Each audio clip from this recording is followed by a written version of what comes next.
ആ വലിയ ഘോഷം, ആ വലിയ ആനന്ദത്തിന്റെ പാട്ട്. സ്തോത്രം. ഉൽപ്പത്തി പുസ്തകം മുതൽ നാം കാണുന്നത് യേശുക്രിസ്തുവിന്റെ രാജത്വത്തെക്കുറിച്ചാണ്. യേശുവിന്റെ രാജത്വം നമുക്കറിയാം.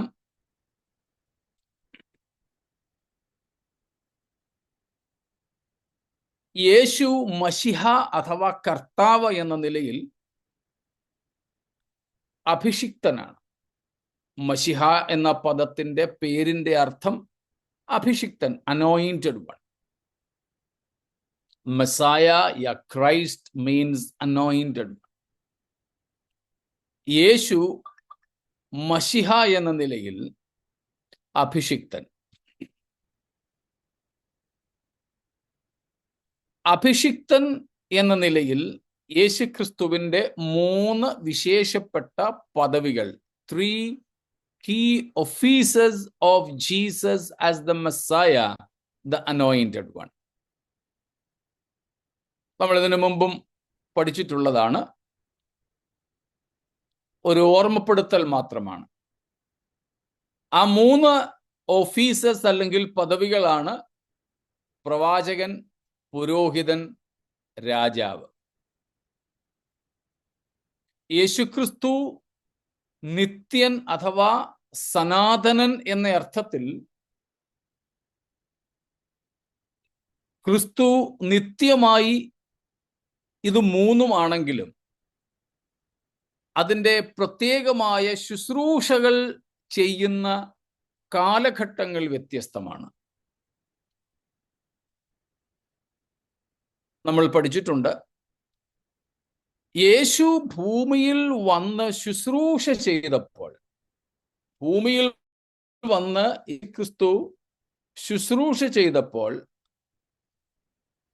അപ്പോഴായിരുന്നു കർത്താവിൻ്റെ പ്രവാചക ദൗത്യം ഏറ്റവും കൂടുതലായി നിറവേറപ്പെട്ടത്.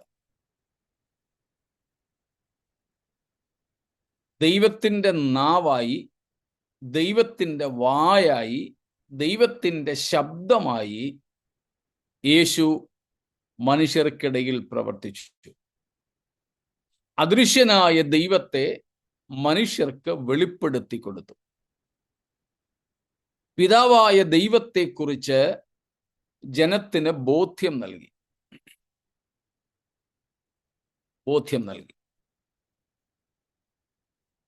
ആ നിലകളിൽ യേശുക്രിസ്തുവിന്റെ പ്രവാചക ദൗത്യം കർത്താവ് തൻ്റെ പരസ്യ ശുശ്രൂഷ വേളയിൽ നിവർത്തിച്ചു.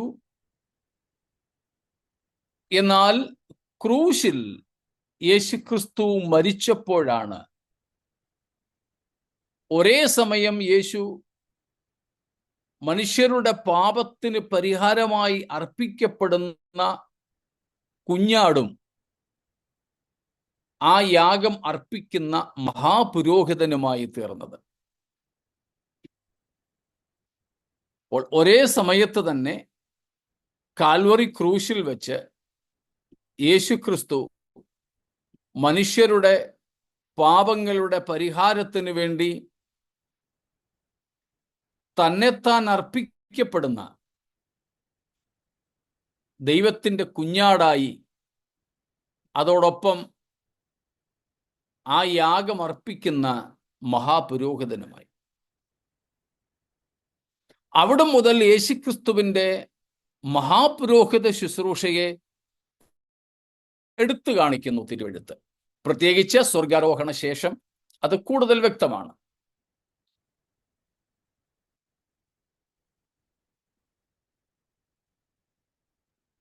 പ്രവാചക ദൗത്യം കുറച്ചു കാലത്തേക്ക് മതി. പൗരോഹിത്യ ദൗത്യവും കുറെ കാലത്തേക്ക് മതി. സ്തോത്രം.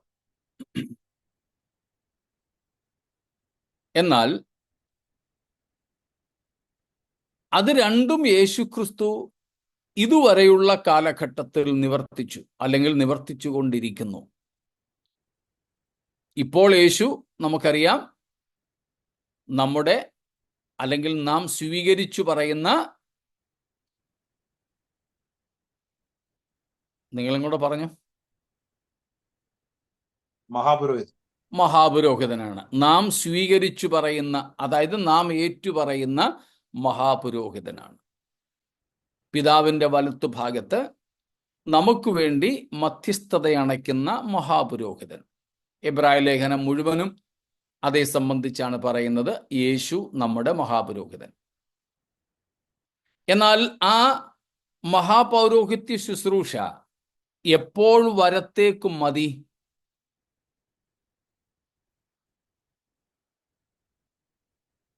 യേശുക്രിസ്തുവിന്റെ മേഘത്തിലെ വരവ് വരെ. കർത്താവിന്റെ മേഘത്തിലെ വരവ് വരെ. കുറച്ചും കൂടെ ഫിലോസഫിക്കലായിട്ട്, താത്വികമായിട്ട് പറഞ്ഞാൽ രാജ്യത്വം ഏൽക്കുന്നത് വരെ. കുറച്ചുകൂടെ സഭ എടുക്കപ്പെടുന്നിടം വരെ. സഭ എടുക്കപ്പെടുന്നവരെ. അല്പം കൂടെ വരാനുണ്ട് അതില്. മഹാവീട്ടിന് കാലം വരെ.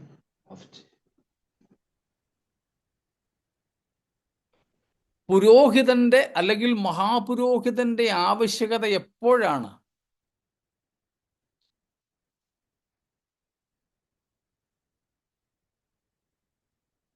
To intercede for his people. Okay. For interceding for his people. As long as God's people live in separation from God.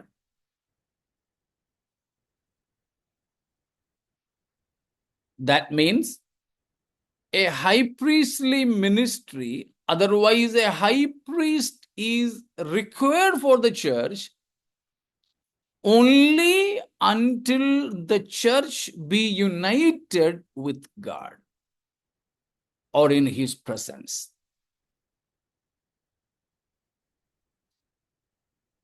പുരോഹിതന്റെ അല്ലെങ്കിൽ മഹാപുരോഹിതന്റെ ആവശ്യകത ദൈവവും മനുഷ്യനും തമ്മിൽ വേർതിരിഞ്ഞ് അല്ലെങ്കിൽ ഒരുമിച്ച് കൂടുന്നതിന് മുമ്പ് വേർതിരിഞ്ഞിരിക്കുന്ന കാലത്തേക്കാണ്.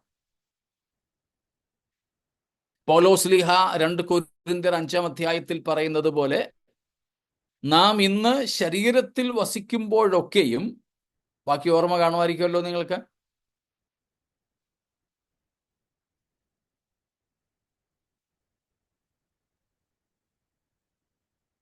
ഈ ജഡത്തിൽ അഥവാ ശരീരത്തിൽ വസിക്കുമ്പോഴൊക്കെയും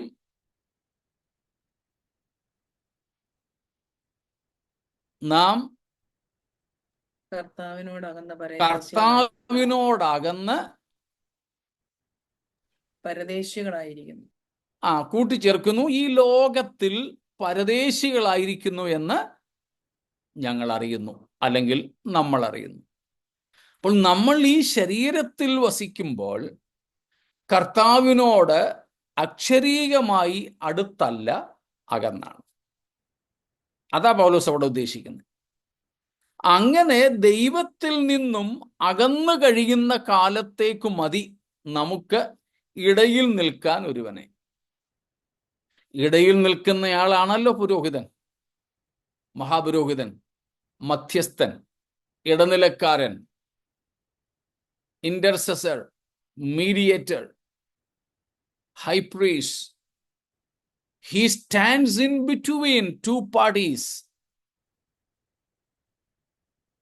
Only until we are living on this earth, in our body, physical body, separated from God.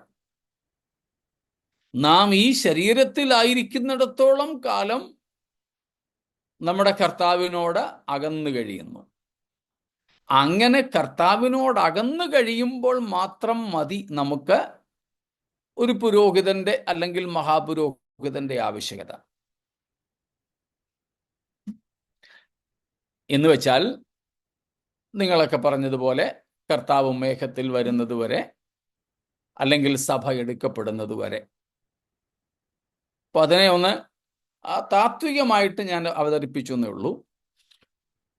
കർത്താവിനോട് അകന്ന് കഴിയുന്നിടത്തോളം കാലം മതി നമുക്കിടയിൽ ഒരാളിൻ്റെ ആവശ്യകത.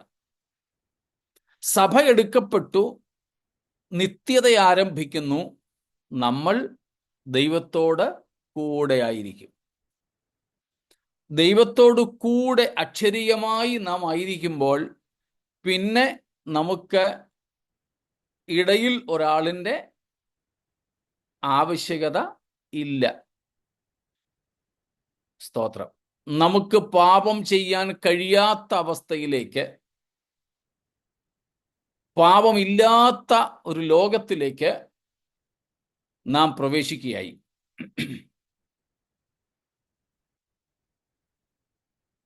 നമുക്ക് പാപം ചെയ്യുവാൻ കഴിയാത്ത, പാപമില്ലാത്ത, പാപത്തിനായി മനുഷ്യനെ പ്രേരിപ്പിക്കുന്ന പിശാചില്ലാത്ത ഒരു ദൈവരാജ്യത്തിലേക്ക് നാം പ്രവേശിച്ചു കഴിഞ്ഞാൽ പിന്നെ യേശുക്രിസ്തുവിൻ്റെ പോലും പൗരോഹിത്യത്തിൻ്റെ ആവശ്യം ഇല്ല. പകരം നമ്മൾ ദൈവത്തിന് പുരോഹിതന്മാരായി അവിടെ ശുശ്രൂഷ ചെയ്യും. അവിടെ നാം ചെയ്യുന്ന പുരോഹിത ശുശ്രൂഷ മധ്യസ്ഥതയല്ല, ഇടനിലയല്ല, പ്രാർത്ഥനയല്ല. അവിടെ നാം ദൈവത്തിന് യാഗങ്ങൾ അർപ്പിക്കുന്നു എന്ന് മാത്രം. ആരാധന എന്ന് സാധാരണ ഭാഷയിൽ പറയാം. അത് നമ്മൾ 1-ാമത്തെ അധ്യായത്തിൽ വെച്ചും 5-ാം അധ്യായത്തിൽ വെച്ചുമൊക്കെ കാണുകയുണ്ടായി. യേശുക്രിസ്തുവിൻ്റെ ക്രൂശ് മരണത്താൽ അവൻ തൻ്റെ രക്തത്താൽ നമ്മുടെ പാപങ്ങളെ പോക്കി തൻ്റെ പിതാവിന് നമ്മെ രാജ്യവും പുരോഹിതന്മാരും ആക്കിയിരിക്കുന്നു. അപ്പോൾ അവിടെ പുരോഹിത ശുശ്രൂഷയുടെ അർത്ഥം ദൈവത്തെ സേവിക്കുക, ദൈവത്തെ ശുശ്രൂഷിക്കുക. അങ്ങനെ നമ്മൾ ദൈവത്തിൻ്റെ ശുശ്രൂഷകന്മാരായി നിത്യത മുഴുവനും പുരോഹിത വൃത്തി നിർവഹിക്കും എന്ന് കണ്ടു. നമ്മൾ 1-ാം അധ്യായം 5-6 വാക്യങ്ങളിൽ തന്നെ ആ കാര്യങ്ങൾ കണ്ടതാണ്. പറഞ്ഞു വരുന്നത്, യേശു മശിഹ എന്ന നിലയിൽ പ്രവാചകനായി പുരോഹിതനായും ശുശ്രൂഷിച്ചു. യേശു ഭൂമിയിൽ വരുന്നതിന്, ലോകത്തിൽ മനുഷ്യനായി പിറക്കുന്നതിന് മുമ്പ് തന്നെ രാജാവായിരുന്നു. ഇപ്പോഴും എപ്പോഴും അവൻ രാജാവ് തന്നെ. എന്നാൽ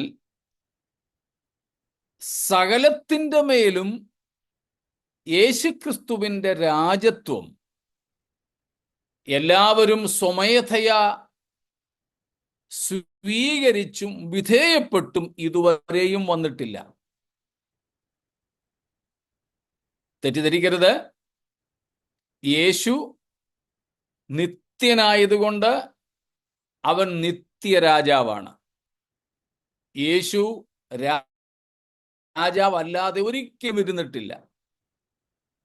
താൻ രാജാവായിരിക്കുമ്പോൾ തന്നെ അതിനോട് അഡീഷനായി, അതിനോട് ചേർത്തു വെച്ച് ദാസനായും കൂടെ സ്വയം ദാസത്വം സ്വീകരിച്ച് ഭൂമിയിൽ വന്നിരുന്നു എന്ന് മാത്രമേ ഉള്ളൂ. അന്നും അവൻ ആര് തന്നെയായിരുന്നു? കൂടെ വരുന്നുണ്ടല്ലോ, രാജാവായിരുന്നു. സ്തോത്രം. അപ്പോൾ യേശു നിത്യനായതുകൊണ്ട്, സനാതനനായതുകൊണ്ട് യേശുവിൻ്റെ രാജത്വം നിത്യരാജത്വമാണ്. സ്തോത്രം. യേശുവിൻ്റെ പൗരോഹിത്യവും മൽക്കീസേദേക്കിന്റെ ക്രമപ്രകാരം എന്നേക്കും ഉള്ളത്. യേശു നിത്യനായതുകൊണ്ട് യേശുവിൻ്റെ സ്വഭാവങ്ങളും നിത്യമാണ്. എന്നാൽ മനുഷ്യനായി യേശു വന്ന മശിഹ എന്ന നിലയിലാണ് ഈ 3 പദവികളെ നാം എടുത്തു പഠിക്കുന്നത്.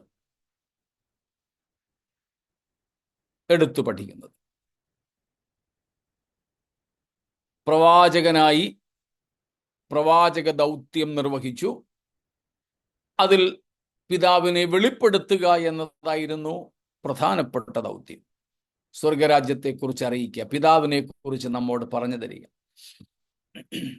പിതാവിനെ വെളിപ്പെടുത്തി തരിക. 2, തൻ്റെ പൗരോഹിത്യം ഇന്നും അത് തുടരുന്നു. കൃത്യതയോടെ പറഞ്ഞാൽ, സ്തോത്രം, ദൃശ്യമായ നിലയിൽ അത് ആരംഭിക്കുന്നത് ക്രൂശിലാണ്. തന്നെത്താൻ നമുക്ക് വേണ്ടി പ്രായശ്ചിത്ത യാഗമായി അർപ്പിക്കുന്ന സമയം മുതൽ അത് തുടരുകയാണ് കർത്താവ്. മൽക്കീസേദെക്കിന്റെ ക്രമപ്രകാരം എന്നേക്കും ഒരു പുരോഹിതൻ.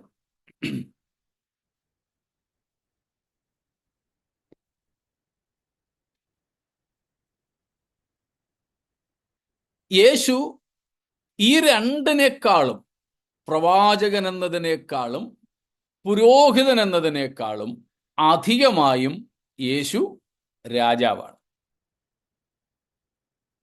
ആ രാജത്വം നിത്യരാജത്വമാണ്. സകല ലോകവും ഉണ്ടാകുന്നതിനു മുമ്പ് തന്നെ യേശു രാജാവാണ്. യേശു രാജാവല്ലാതെ ഒരിക്കലും ഇരുന്നിട്ടില്ല. എന്നാൽ വീണ്ടെടുപ്പുകാരനായി യേശു ലോകത്തിലേക്ക് ജഡമെടുത്തു വന്ന സമയം സ്വയം തന്നെത്താൻ, ആരുടെയും നിർബന്ധത്താലല്ല, നമ്മോടുള്ള സ്നേഹത്താൽ തന്നെത്താൻ എന്ത് ചെയ്തു? ഒഴിച്ചു. ദാസനായി. ആരാ? രാജാവായിരുന്നവൻ. സ്തോത്രം. രാജാധിരാജാവായവൻ, നിത്യരാജത്വമുള്ളവൻ. സ്തോത്രം. നിത്യരാജത്വമുള്ളവൻ.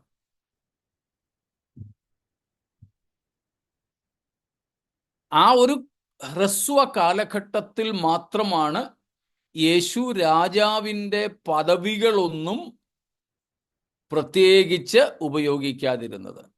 ലോകപ്രകാരം, ദൈവത്തിൻ്റെ നിയമപ്രകാരം രാജാവ് ആയിട്ടാണ് അവൻ പിറന്നത് തന്നെ. അതുകൊണ്ടാണ് വിദ്വാൻമാരും വന്നിട്ട് ചോദിക്കുന്നത്, യഹൂദന്മാരുടെ രാജാവായി പിറന്നവനെവിടെ?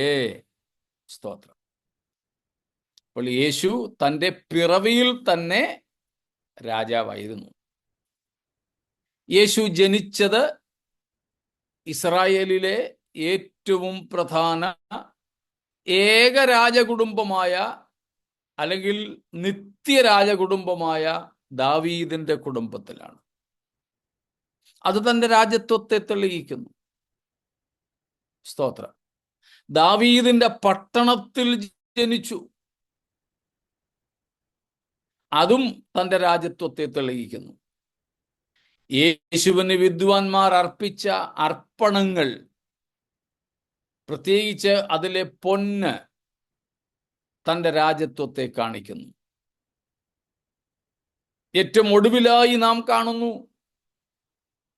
സെഖരിയാവ് പറഞ്ഞ പ്രവചനം നിവർത്തീകരിച്ചുകൊണ്ട് സിയോനിന്റെ രാജാവ് ചെറുകഴുതക്കുട്ടിപ്പുറത്ത് നഗരപ്രവേശനം നടത്തുന്നു. അപ്പോൾ ആ എഴുന്നള്ളത്തിലും അവൻ ആരാണെന്ന് തെളിയിച്ചു? രാജാവാണെന്ന്. സ്തോത്രം. He was a humbled king and also a humiliated king. യേശു ഒരേ സമയം തന്നെത്താൻ താഴ്ത്തിയ രാജാവുമായിരുന്നു, അതുപോലെ മനുഷ്യരാൽ താഴ്ത്തപ്പെട്ട രാജാവുമായിരുന്നു. Both humble, he humbled himself, and also people humiliated him. യേശുവിനെ മനുഷ്യർ വളരെ വില കുറച്ച് കാണിച്ചു, നിന്ദിക്കപ്പെട്ടു. ഈ രണ്ട് രീതിയിലും തന്നെത്താൻ താഴ്ത്തിയ രാജാവും മനുഷ്യരാൽ ത്യജിക്കപ്പെട്ട രാജാവുമായി യേശു ഈ ഭൂമിയിൽ ജീവിച്ചു. തൻ്റെ രാജത്വത്തിൻ്റെ ധാരാളം തെളിവുകൾ യേശു കൊടുത്തിട്ടുണ്ട്. അതിൽ ചിലതാണ് ഞാൻ എടുത്തു പറഞ്ഞത്. ജനനം, വിദ്വാൻമാർ അർപ്പിച്ച കാഴ്ചവസ്തുക്കൾ, ഒടുവിൽ യെരൂശലേമിലേക്കുള്ള നഗരപ്രവേശനം പ്രവചന നിവൃത്തിയായിട്ട്, ദാവീദിന്റെ വംശത്തിൽ പിറന്നത്, ആ കാര്യങ്ങളെല്ലാം. അതും ഒന്നും പോരാ എന്ന് വന്നിട്ടാണ് ഒരു political acceptance and approval of his royalhood. യേശുവിൻ്റെ രാജത്വത്തിൻ്റെ ഒരു രാഷ്ട്രീയ അംഗീകാരമാണ് പീലാത്തോസ് കർത്താവിൻ്റെ ക്രൂശിന്റെ മുകളിൽ, തലയ്ക്ക് മുകളിൽ എഴുതി വെപ്പിച്ച കുറ്റസംഗതി. അത് സാധാരണമായിരുന്നു. വഴി പോകുന്നവർക്ക് വായിക്കത്തക്കതുപോലെ ഇയാളെ തൂക്കി ക്രൂശിച്ചു കൊല്ലാൻ എന്താണ് കാരണമെന്ന് കുറ്റപത്രം അല്ലെങ്കിൽ കുറ്റകാരണം എഴുതി വെക്കുന്ന ഒരു രീതി. അങ്ങനെ പീലാത്തോസ് യേശുവിൻ്റെ ക്രൂശീകരണത്തിന് കാരണം എഴുതി വെച്ചത് നമുക്കറിയാം. ഇവൻ യഹൂദന്മാരുടെ രാജാവ്. യഹൂദന്മാർക്ക് ഇഷ്ടപ്പെട്ടില്ല, കാര്യങ്ങൾ നമുക്കറിയാം. പക്ഷെ അതും ദൈവത്താൽ സംഭവിച്ചു. ദൈവത്താൽ സംഭവിച്ചു. അങ്ങനെ പറഞ്ഞു വരുന്നതിൻ്റെ സാരം, യേശു അനാദി മുതൽ രാജാവായി വാഴുന്നു. സ്തോത്രം. ഇപ്പോഴും അവൻ ആര് തന്നെയാണ്? രാജാവ് തന്നെയാണ്. ഈ മൂന്ന് പദവികളും ഒരേപോലെ ക്രിസ്തുവിൽ നിലനിൽക്കുന്നുണ്ട്. സ്തോത്രം. അപ്പോൾ മനുഷ്യരുണ്ടാകുന്നതിന് മുമ്പേ അവൻ ദൈവവും രാജാവുമാണ്. നമ്മളെല്ലാവരും കൂടെ ദൈവമേ ദൈവമേ എന്ന് വിളിച്ച യേശുവിനെ ദൈവമാക്കിയതല്ല. സ്തോത്രം. ചിലരെ കുറിച്ചൊക്കെ നമ്മൾ പറയാറുണ്ടല്ലോ, അവൻ ഗൾഫിലാണ്, പക്ഷേ ഗൾഫിൽ പോയി ഉണ്ടാക്കിയതൊന്നുമല്ല, അവരൊക്കെ പാരമ്പര്യമായിട്ടേ പണക്കാരാ. വലിയ വീടും ഒത്തിരി വസ്തുവൊക്കെ ഉണ്ടല്ലോ. അതൊന്നും ഇപ്പം ഈ പിള്ളേരുടെ കാലത്ത് സമ്പാദിച്ചതൊന്നുമല്ല, അപ്പനപ്പൂപ്പന്മാരുടെ കാലം മുതൽ അങ്ങനെയാ. അവര് മഹാസമ്പന്നരാണ്. എന്നാൽ വേറെ ചിലര് ഇപ്പോൾ ദാരിദ്ര്യത്തിൽ നിന്ന് ഉയർത്തെഴുന്നേറ്റ് എന്തെങ്കിലുമൊക്കെ ഉണ്ടാക്കി പറയാം. നമ്മൾ അവരെയൊക്കെ പുതുപ്പണക്കാരെന്നൊക്കെ വിളിക്കാറുണ്ട്. അപ്പോൾ ഇവിടെ യേശുക്രിസ്തുവിൻ്റെ രാജ്യത്വവും മഹത്വവും ഒന്നും നമ്മൾ ഉണ്ടാക്കി കൊടുത്തതല്ല. സ്തോത്രം. നമ്മൾ സംബോധന ചെയ്തതുകൊണ്ട് യേശു ദൈവമോ രാജാവോ ആയതല്ല. അവൻ രാജാവായതുകൊണ്ട്, ദൈവമായതുകൊണ്ട് നമ്മളത് തിരിച്ചറിഞ്ഞ് കർത്താവിനെ മഹത്വപ്പെടുത്തുന്നുവെന്നേ ഉള്ളൂ. അപ്പോൾ യേശു നിത്യരാജാവാ. എങ്കിലും യേശുവിൻ്റെ രാജത്വത്തിന് എല്ലാവരും ഇപ്പോൾ കീഴ്പ്പെട്ടിരിക്കുന്നുണ്ടോ? ഇല്ല. കീഴ്പ്പെടുമോ? യെസ്. ഹല്ലേലൂയ. പെടും. അതെ. സ്തോത്രം. നമ്മൾ 1 കൊരിന്ത്യർ 15-ാം അധ്യായത്തിൽ നിന്ന് ഇതിനോടകം 2 പ്രാവശ്യം ആ ഭാഗം വായിക്കുകയും ധ്യാനിക്കുകയും ചെയ്തതാണ്. എങ്കിലും ഒന്നും കൂടെ ആ ഭാഗം ഒന്ന് നോക്കിക്കൊള്ളൂ. പൗലോസ്ലീഹ ഉയർത്തെഴുന്നേൽപ്പിനെ കുറിച്ച് പറയുന്ന അധ്യായമാണല്ലോ 15-ാമത്തെ അധ്യായം. അതിൽ ക്രിസ്തുവിൻ്റെ ഈ വിഷയങ്ങളെക്കുറിച്ച് പറയുന്നതാണ്. 23 മുതൽ തന്നെ വായിച്ചോളൂ. ഓരോരുത്തനും താൻ താന്റെ നിരയിലത്രേ. ആദ്യഫലം ക്രിസ്തു, പിന്നെ ക്രിസ്തുവിനുള്ളവർ അവന്റെ വരവിങ്കൽ, പിന്നെ അവസാനം. അന്ന് അവൻ എല്ലാ വാഴ്ചയ്ക്കും അധികാരത്തിനും ശക്തിക്കും നീക്കം വരുത്തിയിട്ട് രാജ്യം പിതാവായ ദൈവത്തെ ഏൽപ്പിക്കും. അവൻ സകല ശത്രുക്കളെയും കാൽക്കീഴാക്കുവോളം വാഴേണ്ടതാകുന്നു. ഒടുക്കത്തെ ശത്രുവായിട്ട് മരണം നീങ്ങിപ്പോകും. സകലത്തെയും അവന്റെ കാൽക്കീഴാക്കിയിരിക്കുന്നു എന്നുണ്ടല്ലോ. സകലവും അവന് കീഴ്പ്പെട്ടിരിക്കുന്നു എന്ന് പറഞ്ഞാൽ സകലത്തെയും കീഴാക്കി കൊടുത്തവൻ ഒഴുകിയത്രേ എന്ന് സ്പഷ്ടം. സ്തോത്രം.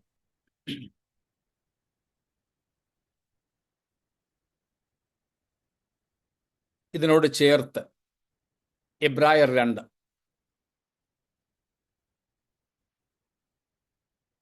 അതിൻ്റെ 5 മുതൽ 8 വരെയുള്ള വാക്യങ്ങൾ. ഹീബ്രൂസ് 2:5-8. നാം പ്രസ്താവിക്കുന്ന ഭാവി ലോകത്തെ അവൻ ദൂതന്മാർക്കല്ലല്ലോ കീഴ്പ്പെടുത്തിയത്. എന്നാൽ മനുഷ്യനെ നീ ഓർക്കേണ്ടതിന് അവൻ എന്ത്, മനുഷ്യപുത്രനെ സന്ദർശിക്കേണ്ടതിന് അവൻ എന്തുമാത്രം. നീ അവനെ ദൂതന്മാരെക്കാൾ അല്പം മാത്രം താഴ്ത്തി തേജസ്സും ബഹുമാനവും അവനെ അണിയിച്ചിരിക്കുന്നു. നിന്റെ കൈകളുടെ പ്രവൃത്തികൾക്ക് നീ അവനെ അധിപതിയാക്കി സകലവും അവന് കാൽക്കീഴാക്കിയിരിക്കുന്നു എന്ന് ഒരുവൻ ഒരിടത്ത് സാക്ഷ്യം പറയുന്നു. സകലവും അവന് കീഴാക്കിയതിൽ ഒന്നിനെയും കീഴ്പ്പെടുത്താതെ വിട്ടിട്ടില്ല. എന്നാൽ ഇപ്പോൾ സകലവും അവന് കീഴ്പ്പെട്ടതായി കാണുന്നില്ല. സ്തോത്രം.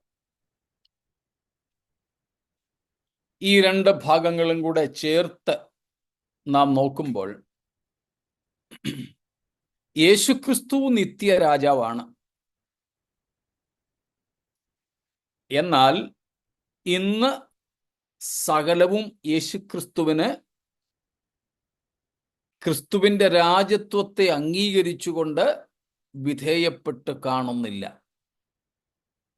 മനുഷ്യനോടുള്ള ബന്ധത്തിലാണ് എബ്രായർ 2 പറഞ്ഞിരിക്കുന്നത്. എന്നാൽ വാക്യങ്ങൾ ഉദ്ധരിച്ചിരിക്കുന്നത് 2 ഒരേ ഭാഗമാണ്. അപ്പോൾ യേശുക്രിസ്തു രാജാവാണ്, സംശയമില്ല. എന്നാൽ യേശുവിനെ രാജാവായി അംഗീകരിക്കാത്തവർ പലരുമുണ്ട്. അത് കർത്താവ് പറഞ്ഞ ഉപമയിൽ തന്നെ ഉണ്ടല്ലോ, ഓർക്കുന്നുണ്ടായിരിക്കുമല്ലോ. യേശുവിൻ്റെ ഐഹിക ശുശ്രൂഷയുടെ അവസാന കാലഘട്ടങ്ങളിൽ കർത്താവ് പറഞ്ഞു, ഉപമകൾ ഓരോന്നോരോന്നായി പറഞ്ഞുകൊണ്ടിരുന്നപ്പോൾ കർത്താവ് പറഞ്ഞതാണ്, ഒരു മനുഷ്യൻ ദൂരദേശത്തേക്ക് പോയി. എന്തിനാ പോയത്? രാജത്വം പ്രാപിച്ചു മടങ്ങി വരാൻ. പക്ഷേ ആ നാട്ടിലെ കുറെ ദുഷ്ടന്മാരായ മനുഷ്യർ അവൻ രാജാവായി വരുന്നതിനെ എതിർത്തു, തൻ്റെ രാജത്വത്തെ അംഗീകരിച്ചില്ല. എന്ന് കരുതി എന്നാ പിന്നെ ഇനി ഞാൻ രാജാവാകുന്നില്ല എന്ന് വെച്ചില്ല. അവൻ രാജത്വം പ്രാപിച്ച് മടങ്ങി വന്നു. വന്നിട്ട് എന്താ സംഭവിച്ചത്? എന്താ ചെയ്തത്?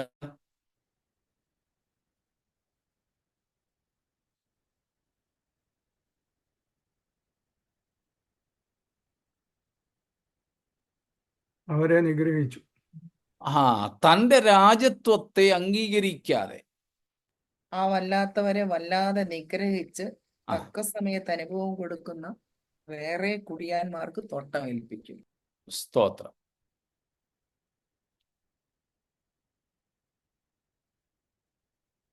റഫറൻസും കൂടെ പറഞ്ഞേരം സുജയ്. മത്തായി 21:33 മുതലാണ് ഉപമ തുടങ്ങുന്നത്. സ്തോത്രം. ആരെക്കുറിച്ചാ കർത്താവ് ഇത് പറഞ്ഞത്? തന്നെക്കുറിച്ച് തന്നെയാ. അതിൽ തൻ്റെ രാജ്യത്വത്തെ എതിർത്ത ദുഷ്ടരായ മനുഷ്യരെന്ന് പറഞ്ഞത് യഹൂദന്മാരെ കുറിച്ചാ. ഇന്ന് അതിനെ നമുക്ക് വിശാലമായ നിലയിൽ കാണാൻ പറ്റും. ലോകത്തുള്ള പല മനുഷ്യരുമുണ്ട്. എന്നാൽ അവിടെ യേശു എടുത്തു പറഞ്ഞത് യഹൂദന്മാരെ സംബന്ധിച്ച. കാരണം യേശു യഹൂദന്മാരുടെ രാജാവെന്ന് റോമൻ ഭരണാധികാരിയായ ഗവർണറായ പീലാത്തോസ് എഴുതി വെപ്പിച്ചപ്പോഴും അല്ലല്ലല്ല, ഇങ്ങനെ അല്ല എഴുതേണ്ടത്, അവൻ അങ്ങനെ പറഞ്ഞു എന്ന് വേണം, എന്ന് വെച്ചാൽ അവൻ ഞങ്ങളുടെ രാജാവ് അല്ല. ക്രൂശീകരണ വേളയിലും പീലാത്തോസ് ചോദിച്ചു, നിങ്ങളുടെ രാജാവിനെ ഞാൻ എന്ത് ചെയ്യണം? അപ്പോഴും അവർ ആർത്തു പറഞ്ഞത്, കൈസർ അല്ലാതെ ഞങ്ങൾക്കൊരു രാജാവില്ല. ശമൂവേലിന്റെ കാലം മുതൽ തുടങ്ങിയതാണ് ദൈവിക രാജത്വത്തെ നിഷേധിക്കൽ. പ്രത്യേകിച്ച് ഇസ്രായേൽ ദൈവിക രാജത്വത്തെ നിഷേധിക്കുന്നത് ശമൂവേൽ പ്രവാചകന്റെ കാലത്ത് തുടങ്ങിയതാ. അത് ഇപ്പോഴും തുടരുന്നു. അതിൻ്റെ പരമകാഷ്ഠയായിരുന്നു യേശുക്രിസ്തുവിൻ്റെ ക്രൂശീകരണം. പക്ഷെ യേശു വ്യക്തതയോടെ പറഞ്ഞു, അവൻ രാജാവായിട്ട് തന്നെ വരും. അന്ന് അവന്റെ രാജ്യത്വത്തെ അംഗീകരിക്കാത്തവരെയൊക്കെ അവൻ എന്ത് ചെയ്യും? നിഗ്രഹിക്കും, കൊന്നുകളയും, നീക്കിക്കളയും. സ്തോത്രം.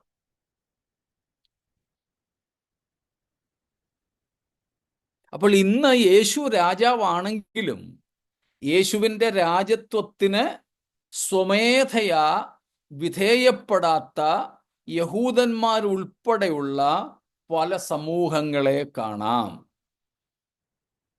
ഈ പശ്ചാത്തലത്തിലാണ് വെളിപ്പാട് 11-ാം അധ്യായത്തിന്റെ ഈ 15-ാമത്തെ വാക്യം മുതൽ നമുക്ക് പ്രസക്തമാകുന്നത്.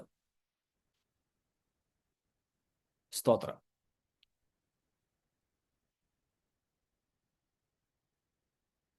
ലോകരാജത്വം ദൈവത്തിനും അല്ലെങ്കിൽ കർത്താവിനും അവന്റെ ക്രിസ്തുവിനും ആയി തീർന്നിരിക്കുന്നു. ഇനിയും അങ്ങോട്ട് യേശുക്രിസ്തുവിന്റെ ഉപമയിൽ നമ്മൾ കണ്ടതുപോലെ മത്തായി 21-ാം അധ്യായത്തിലെ ദൈവരാജ്യത്തിന്റെ ഉപമകളെക്കുറിച്ച് അല്ലെങ്കിൽ യേശുവിൻ്റെ രാജത്വത്തിന്റെ ഉപമകളെക്കുറിച്ച് പറഞ്ഞതിൽ നാം കാണുന്നത് പോലെ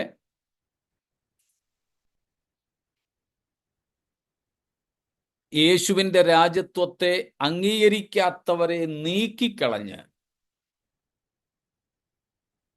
സ്വമേധയാ യേശുവിൻ്റെ രാജത്വത്തെ സ്വീകരിക്കുന്നവരുടെ മേൽ യേശു രാജാവായിട്ട് വാഴും.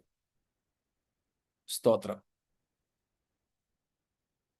അപ്പോൾ യേശു രാജാവാണെങ്കിലും സ്വ ഇച്ഛയാൽ അവന്റെ രാജത്വത്തിന് കീഴ്പ്പെട്ട് ഇന്ന് എല്ലാ സൃഷ്ടികളും ആയിരിക്കുന്നില്ല.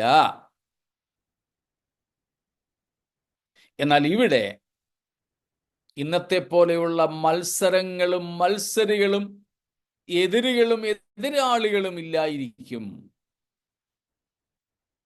ഇന്ന് യേശുവിൻ്റെ രാജത്വത്തിന് എതിർപ്പുണ്ട്, എതിരാളികളുണ്ട്. സ്തോത്രം.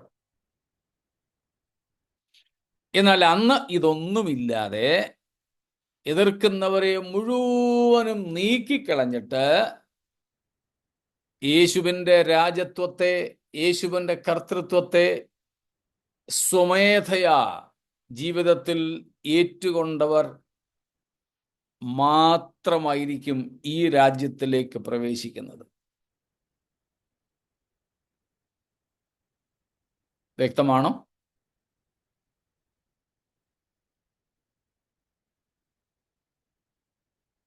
എന്തെങ്കിലും വിശദീകരണം ഇതുവരെ ഉള്ളതിന്?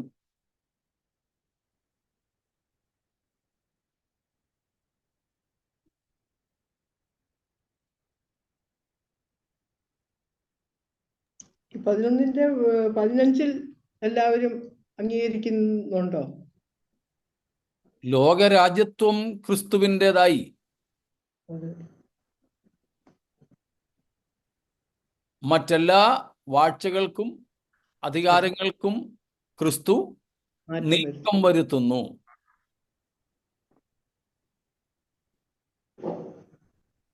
അത് പൂർണ്ണമാകാൻ ഒരു കാലദൈർഘ്യം ഉണ്ടാവും എന്ന് ഇന്നലെ നമ്മൾ പഠിച്ചല്ലോ.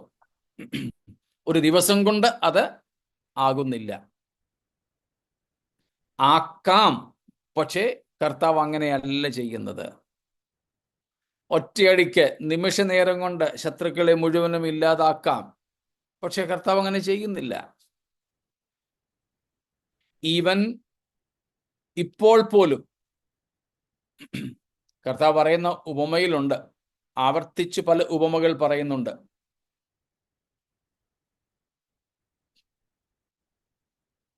തോട്ടത്തിന്റെ ഫലമെടുക്കാൻ പലരെ വിട്ടു, പലരെയും തല്ലി മുറിവേൽപ്പിച്ചു, പുത്രനെ വിട്ടു. ഏറ്റവും ഒടുവിൽ വന്നിട്ടാണ് ആ കുടിയാന്മാരോട് അവരെ ഇറക്കി വിട്ട് മറ്റുള്ളവരെ അത് ഏൽപ്പിക്കുന്നത്. ആദ്യമേ തന്നെ ചെയ്യാമായിരുന്നു, പക്ഷെ കർത്താവ് അത് ചെയ്തില്ല. അത് ദൈവത്തിൻ്റെ ദിവ്യമായ സ്വഭാവ വൈശിഷ്ട്യമാണ്, നമ്മോട് കാണിച്ച കരുണയാണ്. സ്തോത്രം.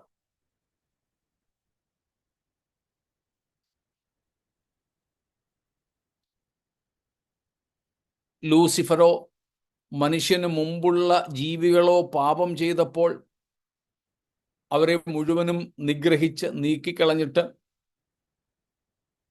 മനുഷ്യനെ ഒരിക്കലും പാപം ചെയ്യാൻ ഒക്കാത്ത അവസ്ഥയിൽ വേണമെങ്കിൽ സൃഷ്ടിച്ചാക്കാമായിരുന്നു. സാത്താൻ ഉൾപ്പെടെയുള്ളവരെ നീക്കിക്കളഞ്ഞിട്ട് ചെയ്യാമായിരുന്നു, പക്ഷേ ദൈവം അത് ചെയ്തില്ല. അത് ദൈവത്തിൻ്റെ ജ്ഞാനത്തിലും ദൈവത്തിൻ്റെ മഹത്വത്തിനും വേണ്ടിയാണ് അങ്ങനെ ചെയ്യാതിരുന്നത്. ദൂതന്മാരെ സൃഷ്ടിച്ചതുപോലെ വേണമെങ്കിൽ മനുഷ്യരെ ഓരോരുത്തരെയായിട്ട് സൃഷ്ടിക്കാമായിരുന്നു.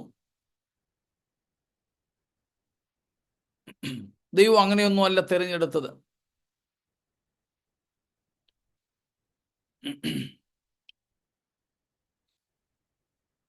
ഈ ദീർഘമായ കാലങ്ങൾ ഇന്ന് ജീവിച്ചിരിക്കുന്ന നമ്മുടെ തലമുറയും ജനിക്കുവാൻ, ഈ തലമുറയിൽ ജനിച്ച നമുക്കും യേശുവിനെ തിരിച്ചറിയുവാൻ, യേശുവിൻ്റെ രാജത്വത്തിനും കർത്തൃത്വത്തിനും വിധേയപ്പെടുവാൻ ഒക്കെ ഭാഗ്യം ലഭിച്ചു. അന്ന് ഒരൊറ്റ സൃഷ്ടി കൊണ്ട് കുറെ പേരെ സൃഷ്ടിച്ചവിടെ ആക്കിയിരുന്നെങ്കിൽ നാം ഒന്നും ഉണ്ടാവുകയുമില്ലായിരുന്നു.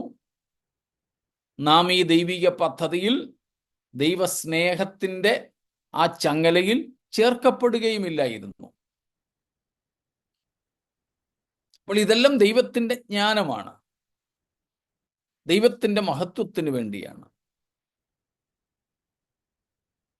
സ്തോത്രം.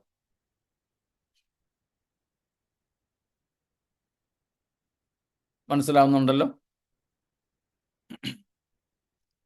എന്നാൽ ഈ സമയം വന്നപ്പോൾ ദീർഘമായ ചില നാളുകൾ കൂടെ എടുത്ത് ശത്രുക്കൾക്ക് ശിക്ഷ നൽകി അവരെ ന്യായം വിധിച്ച് മാറ്റുകയാണ്. സ്തോത്രം. ന്യായം വിധിച്ചു മാറ്റുക. അങ്ങനെ ലോകരാജ്യത്വം ക്രിസ്തു ഏറ്റെടുക്കുന്നു. ലോകരാജ്യത്വം ക്രിസ്തു ഏറ്റെടുക്കുന്നു. അതാണ് നാം ഇവിടെ കാണുന്നത്.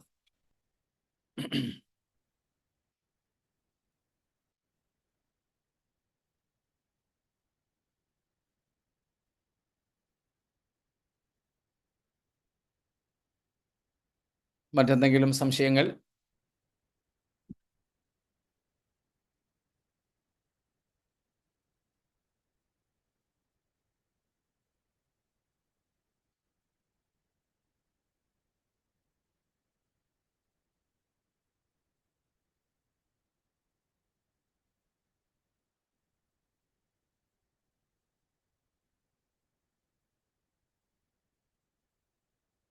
ഉൽപ്പത്തി പുസ്തകം മുതൽ നാം യേശുക്രിസ്തുവിന്റെ രാജത്വത്തെ കാണുന്നു.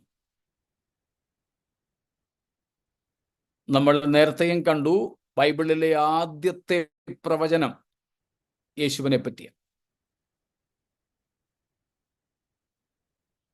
ഉൽപ്പത്തി 3:15 നാം അത് കാണുന്നത്. സർപ്പത്തിന്റെ തലയെ തകർക്കുന്ന സ്ത്രീയുടെ സന്തതി. അപ്പോൾ അവിടം മുതലേ യേശുക്രിസ്തുവിന്റെ മഹത്വവും രാജത്വവും വെളിപ്പെടുന്നു. അവിടുന്ന് ഇങ്ങനെ ഇങ്ങോട്ട് വന്നാൽ 12-ാമത്തെ അധ്യായത്തിൽ ഉൽപ്പത്തിയിൽ വരുമ്പോൾ അബ്രഹാമിന് കൊടുക്കുന്ന സന്തതിയുടെ വാഗ്ദത്തം,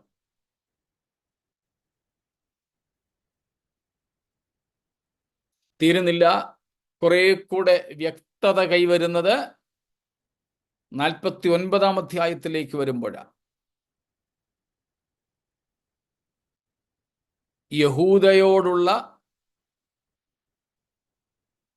അല്ലെങ്കിൽ യാക്കോബ് തൻ്റെ മക്കളെ ഓരോരുത്തരെ ഭാവി സംബന്ധിച്ച് അനുഗ്രഹിക്കുമ്പോൾ യഹൂദയോടുള്ള ബന്ധത്തിൽ ഭാവിയെക്കുറിച്ച് പറഞ്ഞത് ഓർമ്മയുണ്ടല്ലോ. അവകാശമുള്ളവൻ വരുവോളം. ആ,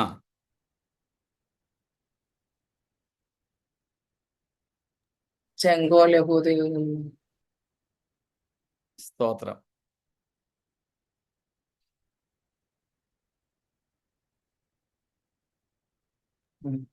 അവകാശമുള്ളവൻ വരുവോളം ചെങ്കോൽ യഹൂദയിൽ നിന്നും രാജദണ്ഡ് അവന്റെ കാലുകളുടെ ഇടയിൽ നിന്നും നീങ്ങിപ്പോകയില്ല. ജാതികളുടെ അനുസരണം അവനോട് ആകും. അതിനു മുമ്പ് യഹൂദ ഒരു ബാലസിംഹം, മകനെ നീ ഇര പിടിച്ച് കയറിയിരിക്കുന്നു. അവൻ കുനിഞ്ഞു സിംഹം പോലെയും സിംഹി പോലെയും പതുങ്ങിക്കിടക്കുന്നു. ആർ അവനെ എഴുന്നേൽപ്പിക്കും. എന്നിട്ട് അതിനുശേഷമാണ് അവകാശമുള്ളവൻ വരുവോളം ചെങ്കോൽ യഹൂദയിൽ നിന്നും രാജദണ്ഡ് അവന്റെ കാലുകളുടെ ഇടയിൽ നിന്നും നീങ്ങിപ്പോകയില്ല. സ്തോത്രം. അപ്പോൾ യഹൂദയെ അവിടെ യാക്കോബ് ഒരു സിംഹം എന്നതുപോലെ, മൃഗങ്ങളുടെ രാജാവായ സിംഹത്തിന്റെ പ്രതിരൂപം, നാം 5-ാം അധ്യായം വെളിപ്പാടിൽ നിന്ന് ആ കാര്യം കണ്ടിരുന്നു. യേശുവിനെ വിളിക്കുന്നത് യഹൂദ ഗോത്രത്തിലെ സിംഹം. അപ്പോൾ യഹൂദയെയാണ് ആദ്യമേ തന്നെ ഇസ്രായേൽ ഗോത്രങ്ങളിൽ രാജകീയ ഗോത്രമായി പറഞ്ഞത്. അവരുടെ ഇടയിൽ നിന്നും ഒരുവൻ രാജാവായി വരുന്നതിനെ കുറിച്ചുള്ള വ്യക്തതയാർന്ന പ്രവചനമാണ് അവിടെ. അവിടുന്ന് ഇങ്ങനെ ഇങ്ങോട്ട് വരുമ്പോൾ ദാവീദിനോടുള്ള ബന്ധത്തിൽ, ദാവീദിന്റെ സിംഹാസനത്തിൽ ഇരിക്കുവാൻ ഒരു നിത്യരാജത്വത്തിന്റെ പ്രവചനം 2 ശമൂവേൽ 7-ാം അധ്യായത്തിൽ നമ്മൾ കാണുന്നുണ്ട്. മറ്റ് പ്രവാചക ഗ്രന്ഥങ്ങളിലും നാം അത് കാണുന്നു. സ്തോത്രം. സംഖ്യാപുസ്തകം 24-ാമത്തെ വാക്യം, നമ്പേഴ്സ് 24:17. യാക്കോബിൽ നിന്ന് ഒരു നക്ഷത്രം ഉദിക്കും, ഇസ്രായേലിൽ നിന്ന് ഒരു ചെങ്കോൽ ഉയരും. 19 കൂടെ, 19. യാക്കോബിൽ നിന്ന് ഒരുത്തൻ ഭരിക്കും, ഒഴിഞ്ഞുപോയവരെ അവൻ നഗരത്തിൽ നിന്ന് നശിപ്പിക്കും. സ്തോത്രം. ആരെക്കുറിച്ചാ നമുക്കറിയാം? യേശുവിനെ കുറിച്ചുള്ള, ക്രിസ്തുവിന്റെ രാജത്വത്തെക്കുറിച്ചുള്ള പ്രവചനങ്ങളാണ്. സ്തോത്രം. ഇന്നലെ നമ്മൾ വായിച്ച ദാനിയേൽ 2-ന്റെ 34, 35, 44, 45, 7-ന്റെ 13, 14, 15, ഇങ്ങനെ ഒത്തിരി ഭാഗങ്ങൾ. യെശയ്യാവിലൊക്കെ ആണെങ്കിൽ ഇഷ്ടം പോലെയല്ലേ കിടക്കുന്നത്. ഒരു രാജാവ് നീതിയോടെ വാഴും. സ്തോത്രം. അപ്പോൾ യേശുക്രിസ്തു രാജാവ് എന്നുള്ളതിൻ്റെ പ്രവചന നിവൃത്തികൾ ഇവിടെ യേശുവിൽ നിറവേറുന്നതാണ് ഏഴാമത്തെ കാഹളമൂതുമ്പോൾ നാം കാണുന്നത്. സ്തോത്രം.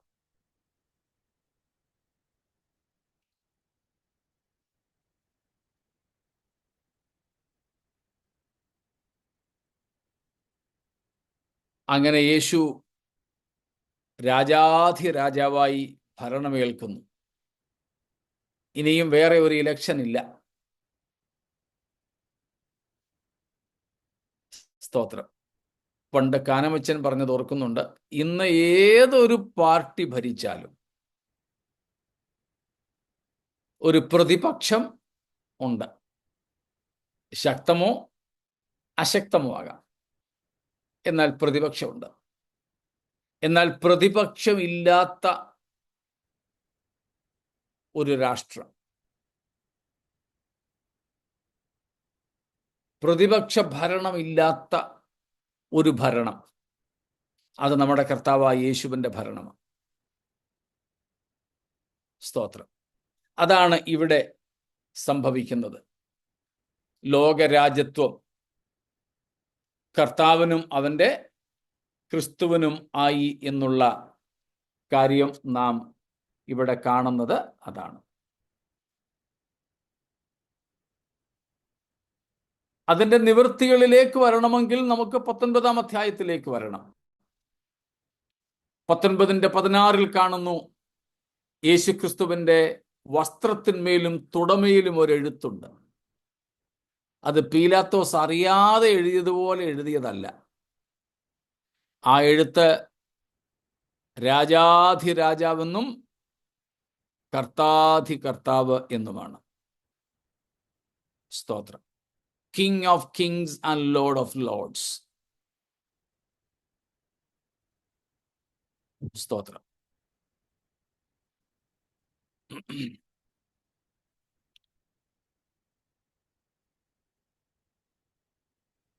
ആ പ്രവചനങ്ങൾ അവിടെ നിവർത്തിക്കപ്പെടുന്നു.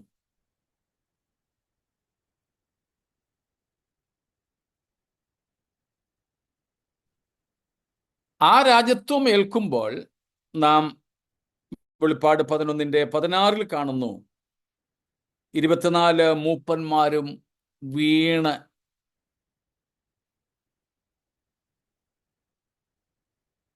നമസ്കരിച്ച് ദൈവത്തോട് പറയുന്നു, സർവശക്തിയുള്ള കർത്താവായ ദൈവമേ, ഇരിക്കുന്നവനും യാ ഇരിക്കുന്നവനും ഇരുന്നവനുമായുള്ളവേ, നീ മഹാശക്തി ധരിച്ചു വാഴുകയാൽ ഞങ്ങൾ നിന്നെ സ്തുതിക്കുന്നു. സ്തോത്രം. അവിടുത്തെ ദൈവത്തെ സംബോധന ചെയ്യുന്ന പദങ്ങളൊക്കെ നമ്മൾ 1-ാം അധ്യായത്തിലും 4, 5 അധ്യായങ്ങളിലും പഠിച്ചതായതുകൊണ്ട് ആവർത്തിക്കുന്നില്ല. സ്തോത്രം.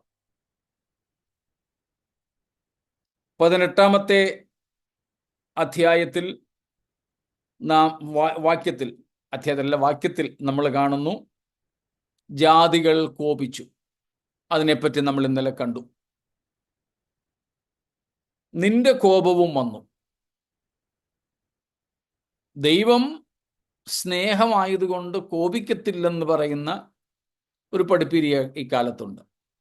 ദൈവം സ്നേഹവും ദയയും ഒക്കെയാണ്, തീർച്ചയായിട്ടുമാണ്. അതിൻ്റെ അർത്ഥം ദൈവം പാപത്തെ സഹിക്കും എന്നല്ല. പാപിയെ സ്നേഹിക്കുന്നുണ്ട്, പാപത്തിൽ ജീവിക്കുന്നവരോട് ദീർഘക്ഷമയുണ്ട്. പക്ഷേ പാപത്തെ ശിക്ഷിക്കാതെ ദൈവം വിടുകയില്ല.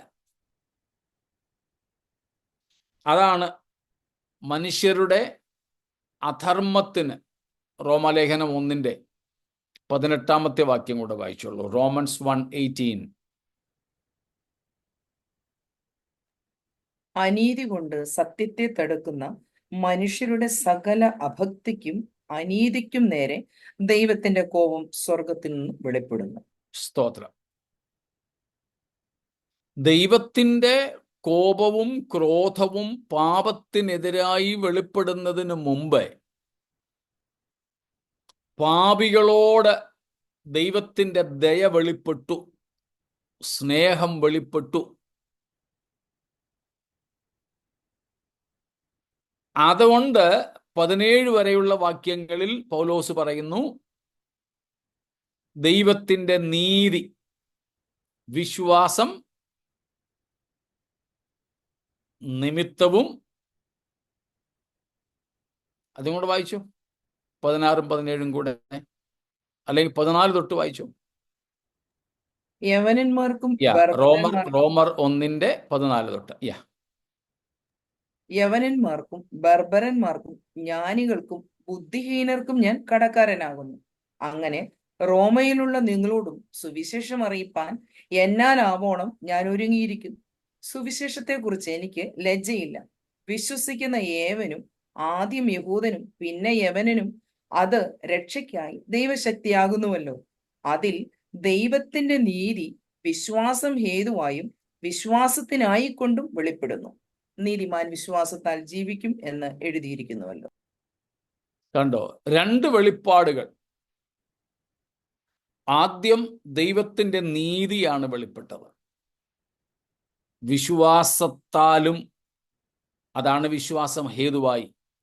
വിശ്വാസം ഹേതുവായും വിശ്വാസത്തിനായിക്കൊണ്ട് ദൈവത്തിൻ്റെ നീതി ആദ്യം വെളിപ്പെട്ടു. അത് പാപികളുടെ രക്ഷയ്ക്ക് വേണ്ടിയായിരുന്നു. അതിനെയും നിഷേധിക്കുന്നവരോടാണ് ദൈവത്തിൻ്റെ കോപം സ്വർഗത്തിൽ നിന്ന് വെളിപ്പെടുന്നത്. അത് ദൈവത്തിൻ്റെ സ്വഭാവമാണ്.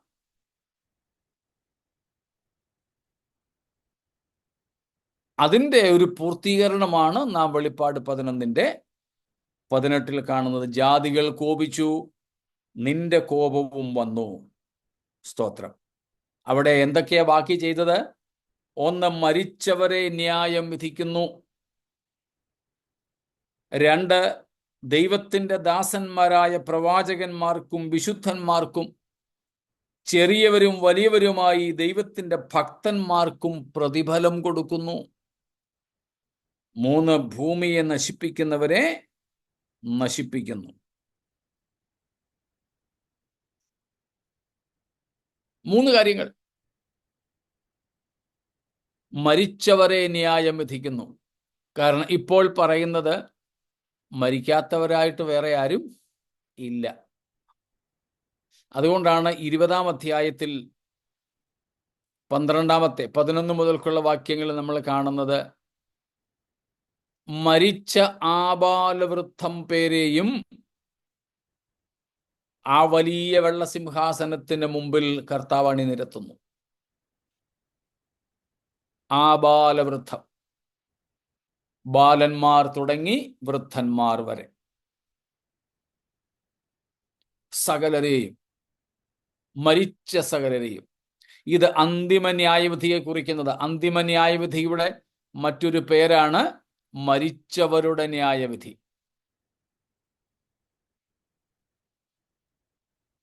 അന്തിമ ഉയർപ്പിനെ മരിച്ചവരുടെ ഉയർപ്പെന്നും അന്തിമ ന്യായവിധിയെ മരിച്ചവരുടെ ന്യായവിധി എന്നും വിളിക്കുന്നു. ഇവിടെ അതാണ് പറയുന്നത്, മരിച്ചവരെ ന്യായം വിധിപ്പാൻ ഉള്ള കാലം വന്നിരിക്കുന്നു. 2, ദൈവത്തിൻ്റെ ജനത്തിന് പ്രതിഫലം കൊടുപ്പാൻ. ഇവിടെ പ്രത്യേകിച്ച് എടുത്തു പറയുന്നത് യഹൂദന്മാരെയാണ്. യഹൂദന്മാരെയും മഹാപീഡനകാല വിശുദ്ധന്മാരെയുമാണ്. വിശുദ്ധന്മാർ, പ്രവാചകന്മാർ, ചെറിയവരും വലിയവരുമായ ഭക്തന്മാർ, ഇതെല്ലാവരും പൊതുവെ ദൈവഭക്തന്മാരെ മുഴുവനും ഉൾക്കൊള്ളുന്നുവെങ്കിലും വളരെ സ്പെസിഫിക്കായി കൃത്യമായി പറഞ്ഞാൽ മഹാപീഡനകാലത്തെ വിശുദ്ധന്മാരെയാണ് ഉദ്ദേശിക്കുന്നത്. അവർക്ക് പ്രതിഫലം കൊടുക്കുന്നു. പിന്നെ ഭൂമിയെ നശിപ്പിക്കുന്നവരെ നശിപ്പിച്ചു കളയുക. ചോദ്യത്തിന് ഉത്തരമായിട്ടത് ഇന്നലെ നമ്മൾ പറഞ്ഞു കഴിഞ്ഞു. ഈ മഹാദൗത്യങ്ങളാണ് ഏഴാം കാഹളനാദത്തോടുകൂടെ നിറവേറപ്പെടുന്നത്. സ്തോത്രം. ഇത്രയും കാര്യങ്ങൾ വ്യക്തമാണോ? എന്തെങ്കിലും സംശയങ്ങൾ, വിശദീകരണങ്ങൾ ആവശ്യമുള്ള ഭാഗങ്ങൾ?